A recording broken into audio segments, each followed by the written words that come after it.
Tudo bem com vocês?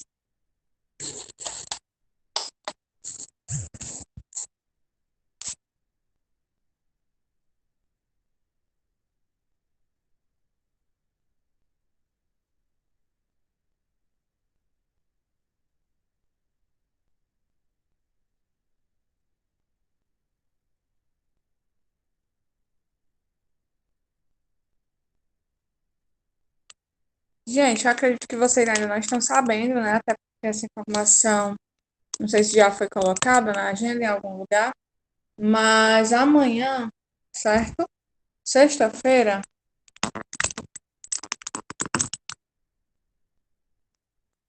amanhã, sexta-feira, não vai haver aula, ok? Só um minuto.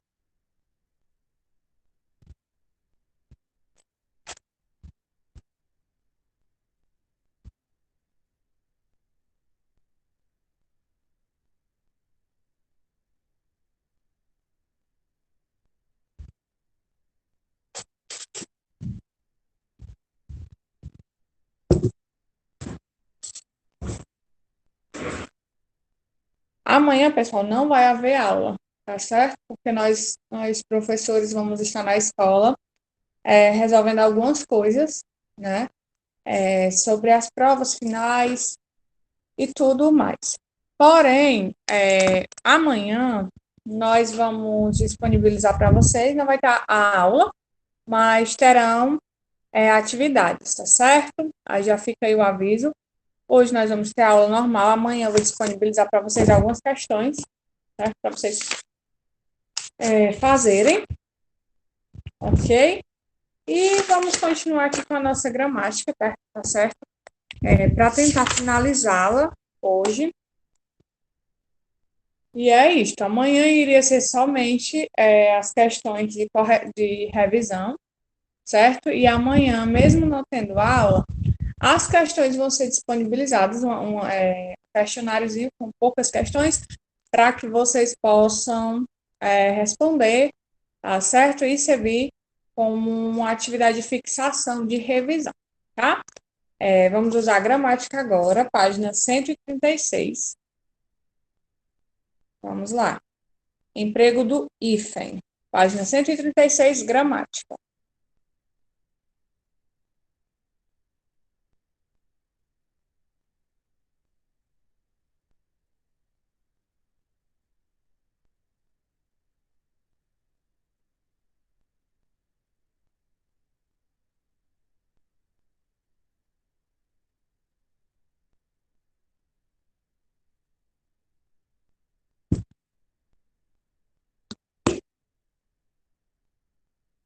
Vamos lá. Página 136, emprego do hífen. Você percebeu que nos exemplos vistos até agora, em alguns empregos, o hífen, mas no outro não. Na derivação por justaposição, o uso do hífen é muito comum, pois, entre outras funções, essa notação desempenha o papel de unir elementos. Tendo em vista a formação das palavras, o hífen é usado nas seguintes situações: com substantivos e adjetivos compostos, exemplo, país membro, matéria-prima, bem-estar. Adjetivos, sul-coreano, mal organizado, latino-americano. Observe que nos exemplos acima, cada palavra é como um bloco de sentido. Juntas, formam um todo semântico. Entretanto, são preservadas estrutural e foneticamente, ou seja, cada uma mantém seu acento tônico. Outras formas de composição, ao contrário, como vimos na derivação por aglutinação, não usam hífen. Outras ainda não preservam estrutura. É o caso de girassol e ponta-pé. Em outros casos, a composição é feita não por meio do hífen, mas por uma preposição. São exemplos: sala de jantar, mestre de cerimônia, fim de semana e dia a dia. Né? Enquanto algumas palavras usam o hífen, né, para fazer essa junção aí, serem formadas por composição. Outras não utilizam o hífen, mas utilizam uma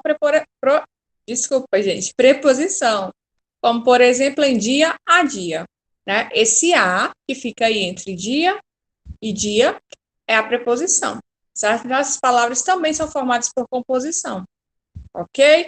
Como, por exemplo, tem aí mestre de cerimônias, né? Esse de aí, entre mestre e cerimônia, é a preposição. Aí, o que é que acontece? Essas palavras separadas, cada uma tem seu próprio significado, ok? Porém, quando elas estão juntas, elas tomam, né, elas se tornam como se fosse uma outra palavra, com um significado diferente do habitual e do significado que elas têm separadas, ok? Com os elementos a quem, além, recém e sem, usa-se sempre o hífen nas palavras que apresentam esses morfemas em sua estrutura. Além mar, recém-casado, sem pé. São alguns exemplinhos aí para vocês, algumas regras, tá? De quando se usa, de quando vocês sempre devem usar o hífen. Então, se a palavra, né? Se o termo aí vem com essas palavrinhas, sem, recém, vocês sempre vão fazer a utilização, né? Sempre vão utilizar aí o hífen. Nós até já vimos alguns desses exemplos no próprio livro de vocês, mas nunca é demais nós relembrarmos, certo? Quando existirem os prefixos eis, pós, pré, pró e vice, também se usa hífen. Então, sempre que vocês tiverem esses prefixos, né, pós-graduação, pré-vestibular, ex-aluno, se ligam, tá? Observe que os prefixos acima são tônicos. Com os prefixos pré e pró, a situação em que são empregados como átonos, ligando-se ao radical diretamente, como pré-aquecer e probiótico. Na dúvida, é melhor consultar um dicionário, certo? Então, o que é que ele quer dizer com isso? Na dúvida, é melhor procurar um dicionário. Quando esse pré e esse pró, né, forem tônicos, certo? Eles vão ser separados do radical com o hífen. Quando for átono, né, tiver o som mais fraco, não precisa do hífen. E aí é uma exceção. E se você tiver dúvida, se você não conseguir, né, ao ler, identificar se esse pré e esse pró são tônicos ou átonos, procure um dicionário. É isso que a gramática de vocês está dizendo. Ok? Então, tem aí uma exceção para o pré e o pró.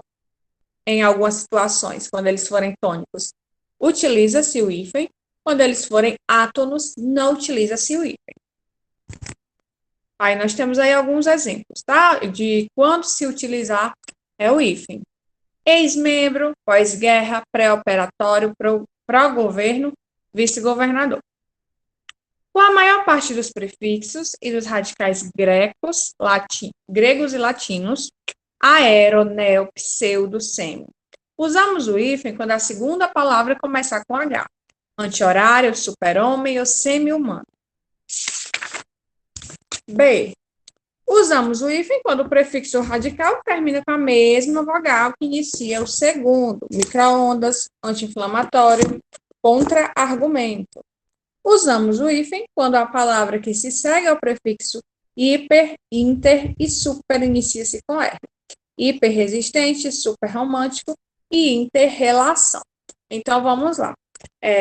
Nesse exemplo aí, B, né, a gente percebe nessa palavra micro-ondas que antes do novo acordo ortográfico, a palavra micro-ondas, por exemplo, ela era escrita junta, certo?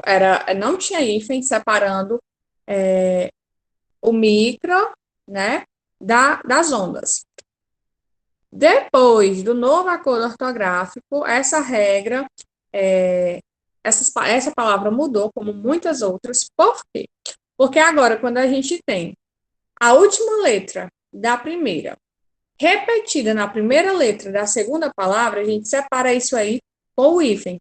Como micro termina com O e ondas inicia-se com O, a gente coloca o hífen para separar, tá certo? Foi uma das coisas, uma das regras que mudaram no período do novo acordo ortográfico. E aí, tem algumas regras, né, sobre esse uso do hífen, que não vai cair na prova de vocês, mas não deixe de ser importante, porque são regras, né, gramaticais para vocês escreverem melhor e corretamente segundo as normas. Agora, nós vamos ver os outros processos, tá certo? De formação de palavras que vocês já viram e vão relembrar agora. Vamos lá. Além da derivação e da composição, que são processos de formação em língua portuguesa mais produtivos, existem outros processos menos comuns, mas muito importantes. Veremos alguns deles. Então, a gente percebe aí que os processos mais comuns, né, por isso que eu pedi para vocês grifarem, estudarem mais, foram os processos de derivação e composição, certo? Mas existem outros que não deixam de ser importantes. Aí nós vemos aí, relembramos aí, a redução. Redução ou abreviação vocabular é a formação de palavras a partir de uma palavra primitiva, geralmente usada em situações informais. Dá-se de maneira imprevisível, ou seja, não segue um padrão. Dentre as palavras criadas por redução, podemos citar mina, que é redução de menina, portuga, redução de português, japa, de japonês, flá, de Flamengo, flu, de Fluminense. Então, a gente viu isso, pessoal, acredito que vocês ainda lembram, né? Ainda está bem aí, bem fresco na memória de vocês, porque nós estudamos, foi semana passada, né? E nós estudamos sobre isso aí no livro de vocês. Isso aqui é só uma revisão e algumas informações adicionais. Onomatopeia, que nós também vimos. A onomatopeia cria palavras a partir da tentativa de produzir fala, algum som, como ruídos, vozes de animais e sons da natureza. Exemplo, miau, cri-cri, tic-tac, pocotó e reco-reco. A onomatopeia vocês já conhecem aí desde o Fundamental 1, né? Eu acredito que poderiam não saber que isso era um processo de criação de palavra, mas já sabiam o que era a onomatopeia, que é essa aí, tentativa de reproduzir alguns sons, né? Através de palavras. Agora, nós vamos ver aí na página seguinte a sigla e a mesclagem lexical. E daí a gente já vai para a correção das atividades, né? Que é o encerramento do capítulo.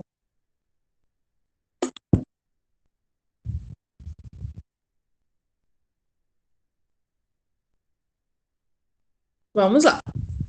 Sigla. A sigla é uma palavra formada a partir da união da letra ou da sílaba inicial de cada um dos componentes de expressão ou título. Observe. Estados Unidos da América, EUA, Índice de Desenvolvimento Humano, IDH, Fundo Monetário Internacional, FMI, Fundação Nacional do Índio, FUNAI. A sigla, acredito que é o processo de formação de palavra mais simples de todos. Todo mundo sabe o que é uma sigla, né? Mais uma vez, o que pode passar despercebido é que se trata de uma palavra, né? É um processo de formação de palavra. Por quê? Porque se eu falo uma sigla para alguém, a pessoa conhece, né? Ela vai entender o que eu quero falar. Se eu disser as provas de vestibular da UES acabaram de abrir inscrições. Todo mundo sabe do que se trata, né? Universidade Estadual do Ceará. Enfim, e a sigla é também um processo de criação de palavra muito importante. Essa parte aqui da mesclagem lexical não tinha no livro de vocês, né? Então, é um processo aí que vocês já devem ter ouvido, já conhecem, só não sabem que é chamado de mesclagem lexical, né? Vamos lá. A mesclagem lexical é um processo de formação por meio do qual uma palavra, resultante da fusão de duas outras, ao mesmo tempo reproduz e cria novos significados, a partir das palavras que eles serviram de fonte. Entendeu? É como uma composição inesperada, que cria significados surpreendentes e muitas vezes engraçados. A gente vê aí, né? Mesclagem lexical. Que tipo de palavra foi formada por isso, né? Devem ser palavras aí super difíceis. A mesclagem lexical nada mais é, gente, do que misturar duas palavras e criar uma outra palavra, muitas vezes até com tom irônico ou engraçado. Aí a gente vai ver aí que existem alguns exemplos no livro de vocês, e vocês devem conhecer outros, né, que fazem parte desse processo, dessa mesclagem, né? Mesclagem já vem disso, de mescla, de mesclar, de misturar. Aí vamos ver aí. Aborrecente. A palavra aborrecente, todo mundo sabe o que significa, né? Isso é uma mesclagem lexical. O que significa, gente? Vocês conhecem? Aborrecente é a mistura de que palavras? Através de que palavra se formou aí a palavra aborrecente? Com certeza vocês já ouviram, né, essa palavra?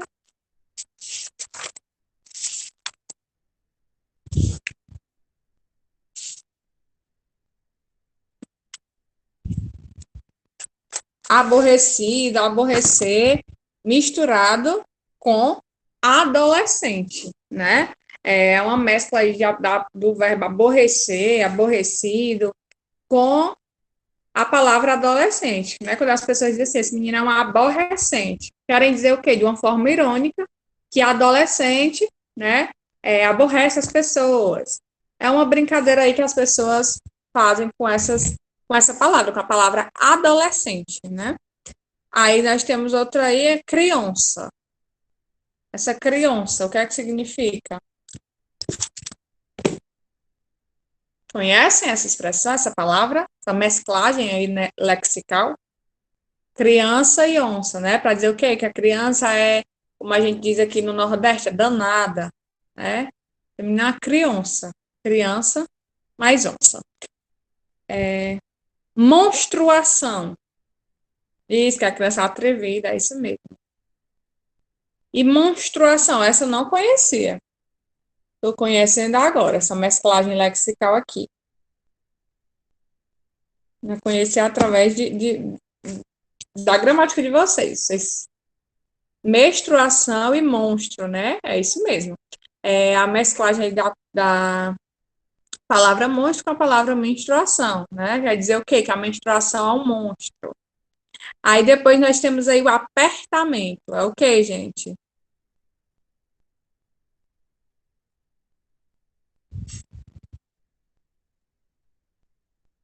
E aí, esse apertamento é o quê? Um apartamento apertado, né? Eu moro ao invés de a pessoa dizer que mora em um apartamento, diz que mora em um apertamento, né? E estrogonofe, né? É uma mesclagem aí para se referir a que palavra?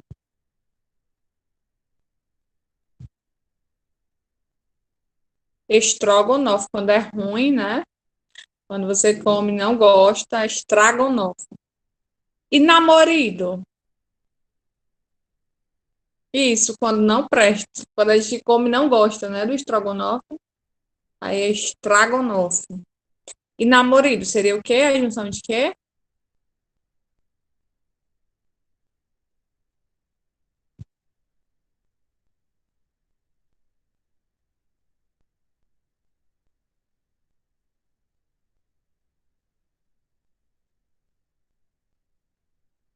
Namorido, gente, é a junção da palavra namorado com a palavra marido, né? Exatamente. É quando namorado, é quando você tem um namorado que é seu marido, né? Você não é casado, é o namorido. E o Botafogo, gente, desculpa aí para quem torce para esse time, né? O livro de vocês que trouxe aí o exemplo, tá? Não fui eu. Mas seria o quê? Esse Botafogo. Exatamente, Ítalo, é isso mesmo, viu? Não conhecia, conhecia, é claro, através da gramática, né, de vocês. E horrorível, algo horrorível.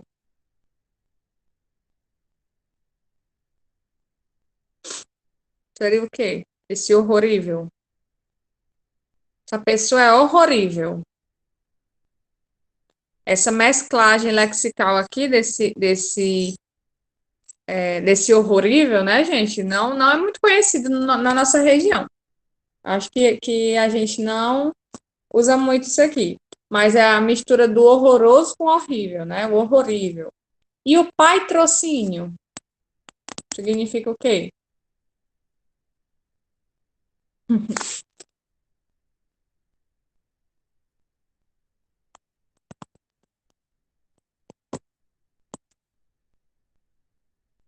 O patrocínio é quando o nosso pai, né, é que nos dá, nos banca, né? O nosso patrocínio.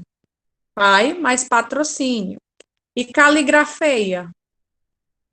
O que seria uma caligrafeia?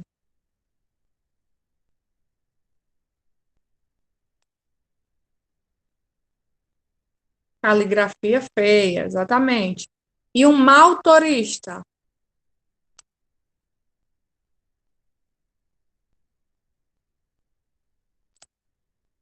O que seria um mau turista, gente? Na verdade, um mau turista é um motorista que dirige, né? Não sabe dirigir, um motorista ruim. Exatamente. E portunhol é a mistura de Portugal, né? Portugal, não, desculpa, de português com espanhol, né? Quando a gente não sabe falar espanhol e a gente quer inventar que fala espanhol e a gente mistura a nossa língua com um pouquinho de espanhol, aí é o portunhol. Então, nem está falando português e muito menos espanhol, né? É o portunhol. Vocês conheciam, pessoal, essas palavras? Já eu acredito que algumas sim, né? Algumas aí eu nunca escuto no nosso dia a dia, nunca usei,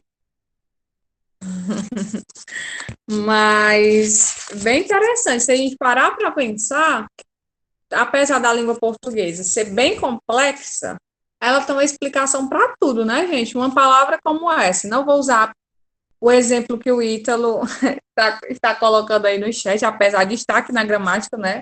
Para não ferir alguém. Mas, por exemplo, vou pegar aqui esse aborrecente, apertamento.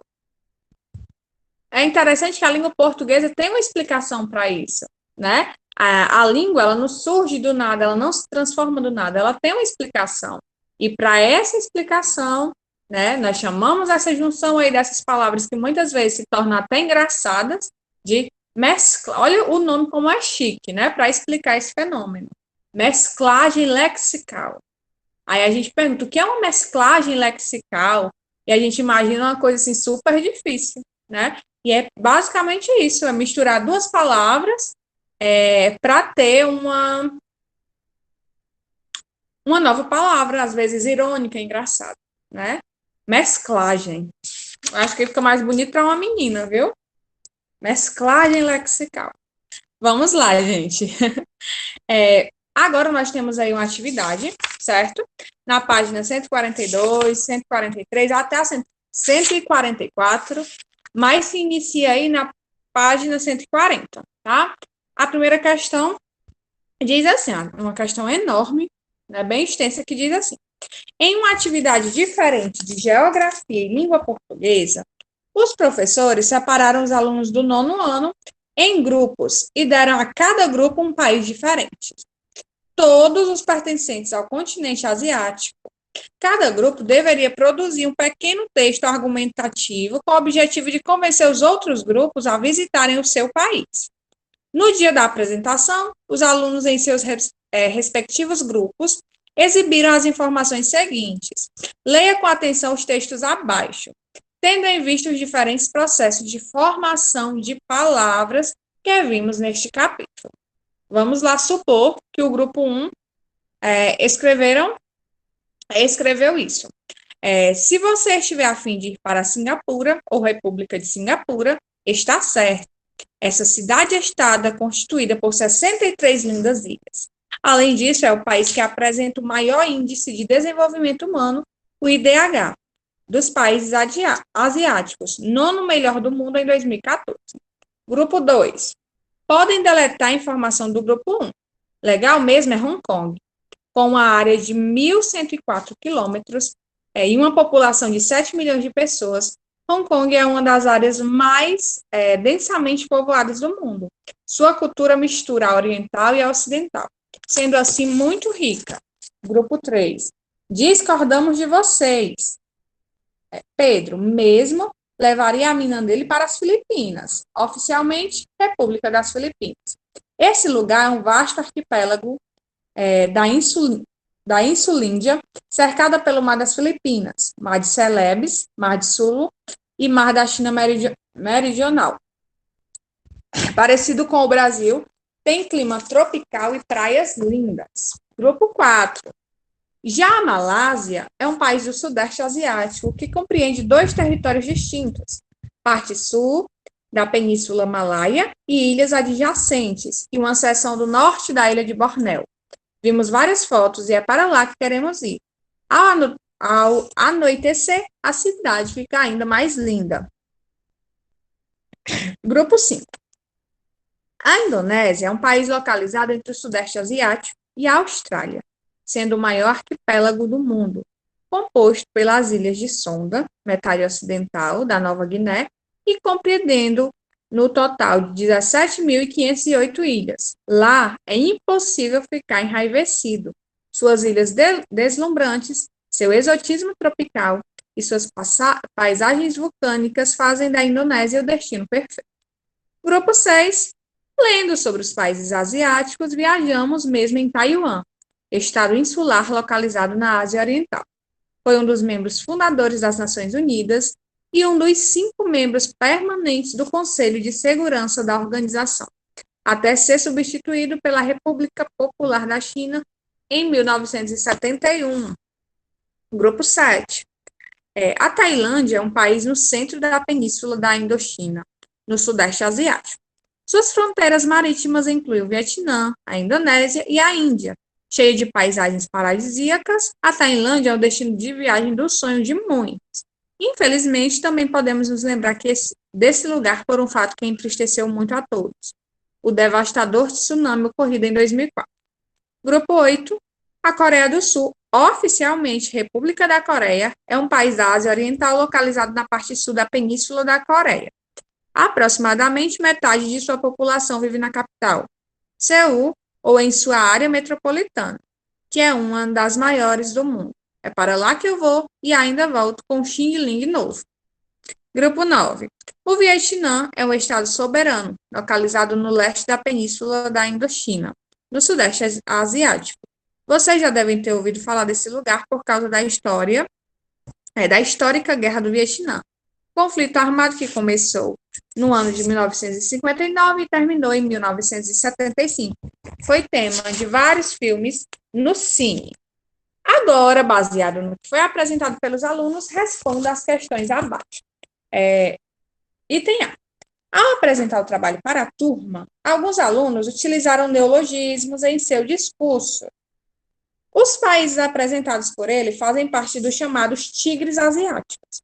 Assim sendo, quais países compõem esse grupo e quais neologismos foram utilizados? Vocês perceberam que nessa questão mistura-se geografia e língua portuguesa, né? Então, vocês iriam procurar o que nesse item A? Quais desses países citados fazem parte do chamado tigres asiáticos e que neologismo foi usado?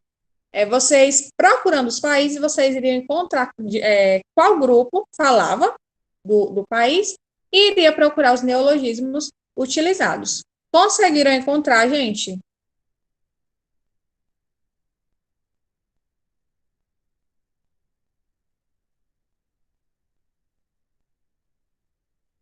E aí? Vocês tinham que colocar o país e o neologismo que vocês encontraram.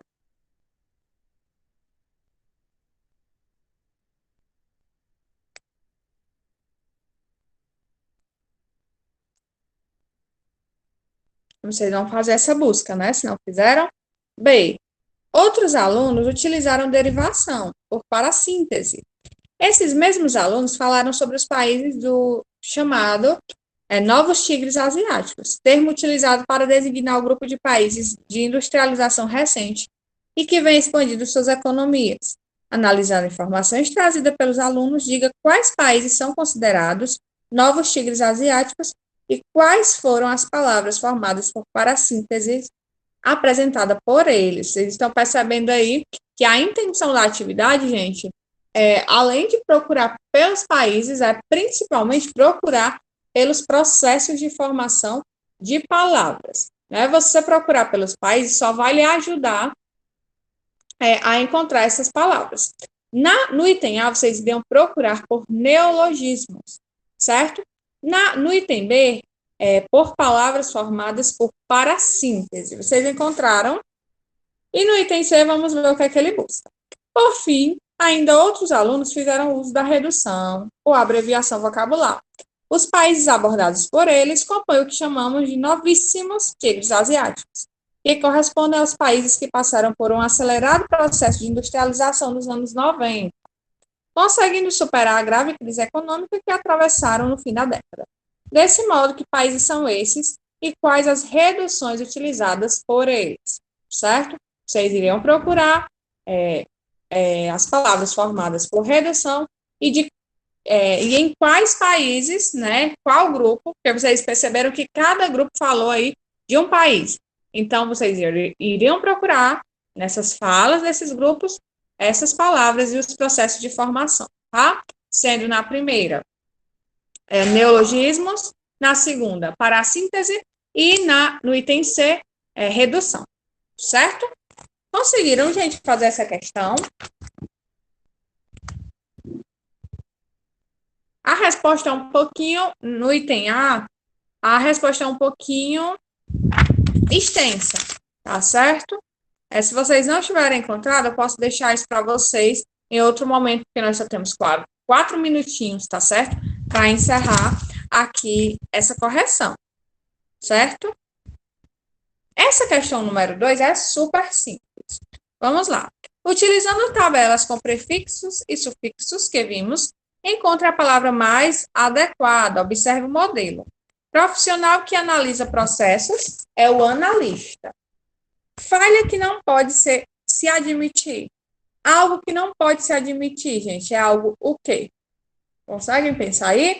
Vou dar uma dica. Vou responder A, certo? Para vocês entenderem aí. Se não tiverem entendido, que eu acredito que entenderam. Inadmissível. Perfeito, Sara. Profissional com formação em engenharia? Bem simples, né? Quem é formado em engenharia é o quê? Engenheiro. Perfeito. Pessoa adepta das causas femininas é o quê? Feminista. Perfeito. Questão que não se pode solucionar é algo o quê? Um enigma. Cadê? Item que acontece a cada 2 anos. Algo que acontece a cada 2 anos. A gente chama de quê, gente? Bienal. Que apresenta 2 fases.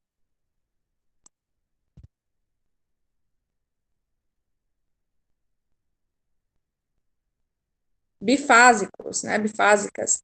Fato que não se consegue explicar é algo o quê? Uma coisa que a gente não consegue explicar. Inexplicável. E uma ajuda que não pode se dispensar é algo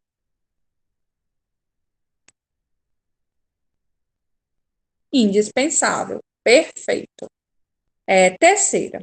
Descubra a palavra observando a sua origem e a dica fornecida.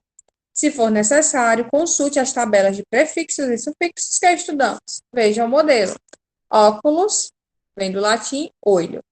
Tem 2 olhos. Binóculo. Coctus, do latim, cozido. E aí? Biscoito. Essa aqui é um pouquinho complicada, vocês iriam ter que pesquisar.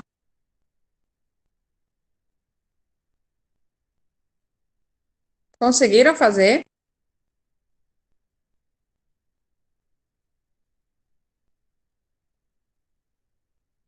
Coloquem cozido 2 vezes. E tem A cozido 2 vezes. B é mais simples. Ciclos igual a roda. Bicicleta ou discípulo. E aí? Vocês iam fazer a relação assim, por exemplo, bicicleta e roda, né? A bicicleta tem quantas rodas? Aí vocês iriam colocar 2 rodas, certo? Coloquem 2 rodas. Citos, né, que vem do grego, significa comida. Alimento, menos parasita.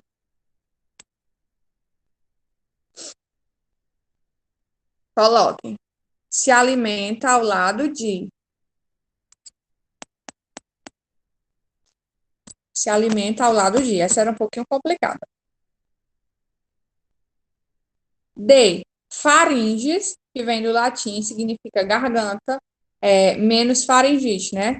É o quê? Garganta junto com a faringite. É o quê, gente? É uma inflamação na garganta, né? É artires, que significa juntas do corpo, né? E artrite. Aí vocês colocam inflamação no corpo. Item F, para nós terminarmos, é antropos, que vem do grego, significa homem. Significa o quê? Antropocentrismo é uma corrente de pensamento, coloca, corrente de pensamento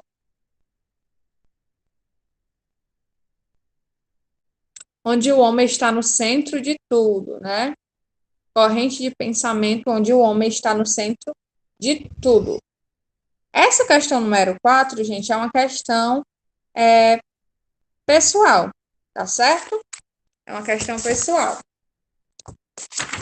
Aí nós vamos ter aí a página 144, que não vai dar tempo nós corrigirmos, mas eu posso deixar a correção dessa atividade lá no Google Sala de Aula, vou deixar a correção da 144 e da questão número 1, tá certo? Para vocês corrigirem. Como eu já falei para vocês, amanhã não tem aula, mas amanhã tem atividade, tá certo? Então, a atividade que eu vou deixar para vocês lá no Google Sala de Aula é referente ao dia de amanhã, certo? Então, a atividade vai ser atividade no caderno, atividade de fixação de revisão, e vocês vão fazer no caderno, tá? E vai contar como a aula de amanhã, ok? Desejo a vocês uma boa tarde, cuidem-se, fiquem com Deus, façam a atividade que eu vou deixar lá amanhã, tá certo? Tenham um bom fim de semana, boas provas, pessoal, estudem, né? Espero bons resultados. É isso, tchau. Fiquem